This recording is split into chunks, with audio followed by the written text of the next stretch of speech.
Look at this executive order issued today by Joe Biden, the new U.S. president.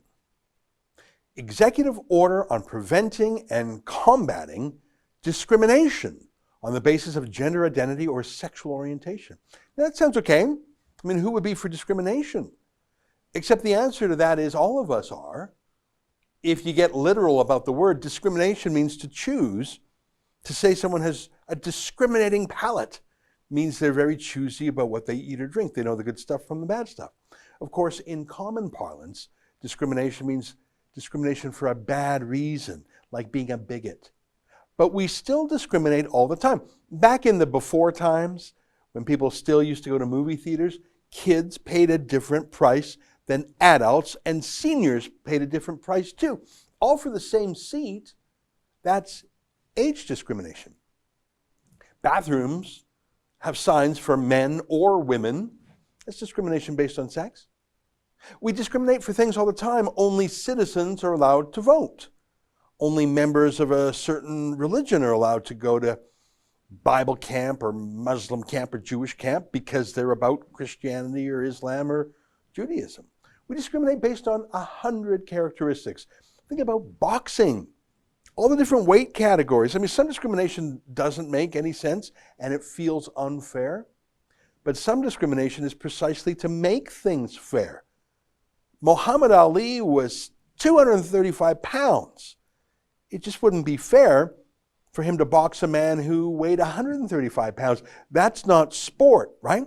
So boxing has so many different weight divisions to make it a contest of skill, not of pure luck or genetics. That's always why men's boxing and women's boxing are different things. It's not just sport, it's just not sporting to watch men fight women. We know that instinctively, I think, over the thousands of generations, since we would recoil from that and morally despise a man who would hit a woman. We know inherently it's unfair. At least we always used to know that, but not anymore, because it is now illegal in America. If you say a man can't be on a women's sports team, boxing, wrestling, track and field, football, whatever, you are now against the new executive order. Let me read from it. It starts off slightly poetically. Let me read. I mean, it sounds a little bit like protecting the weak, protecting people. Sounds good. Section 1, policy. Every person should be treated with respect and dignity and should be able to live without fear, no matter who they are or whom they love. All right. I don't think a lot of people are going to fight against that. Children should be able to learn without worrying about whether they will be denied access to the restroom, the locker room, or school sports. Okay. I see where you're going, though. Adults should be able to earn a living and pursue a vocation knowing that they will not be fired, demoted, or mistreated because of whom they go home to, or because how they dress does not conform to sex-based stereotypes. People should be able to access health care and secure a roof over their heads without being subjected to sex discrimination. All persons should receive equal treatment under the law, no matter their gender identity or sexual orientation. That's fairly friendly talk, but it's blurring things, isn't it? Equality before the law, and people aren't allowed to laugh at you because you're dressing in a very unusual way. Guys wearing skirts to work, maybe. I mean, they're blurring things, aren't they? Very serious things, like being treated equally, like not being afraid, to demanding people support your particular style. Doesn't feel like a shield so much as a sword now, does it? But now the order moves from inspiring language to extremely dense legalese, and there's a reason for that. Let me read a little bit. It's not going to make any sense, but I'll read it. These principles are reflected in the Constitution, which promises equal protection of the laws. These principles are also enshrined in our nation's anti-discrimination laws, among them Title VII of the Civil Rights Act of 1964, as amended in Bostock versus Clayton County. The Supreme Court held that Title VII's prohibition on discrimination because of sex covers discrimination on the basis of gender identity and sexual orientation.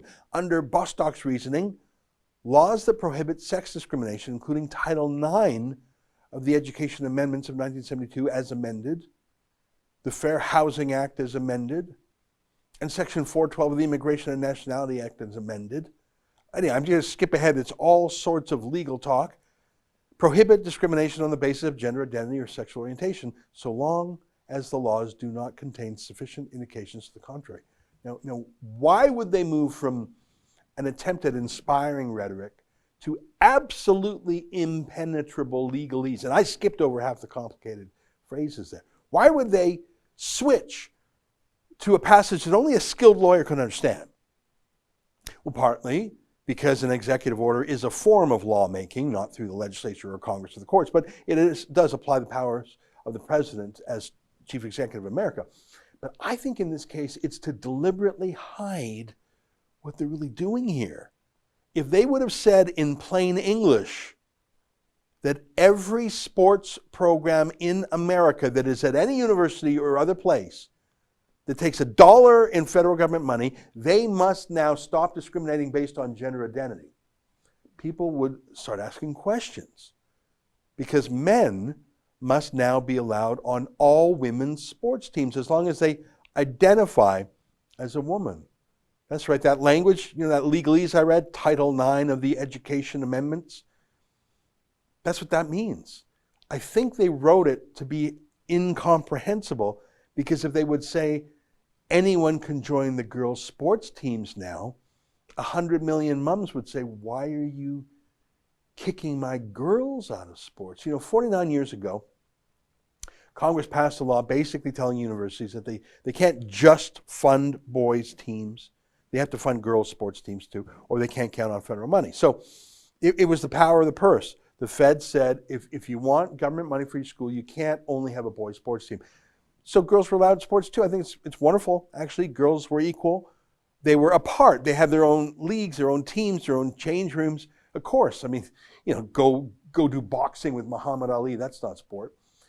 But they were allowed in sport. Like in boxing, it would be like saying you have to allow every weight class to box, not just the heavyweights. But now that the same rule will be applied for transgenderism, I'm sorry, that's the end of women's sports.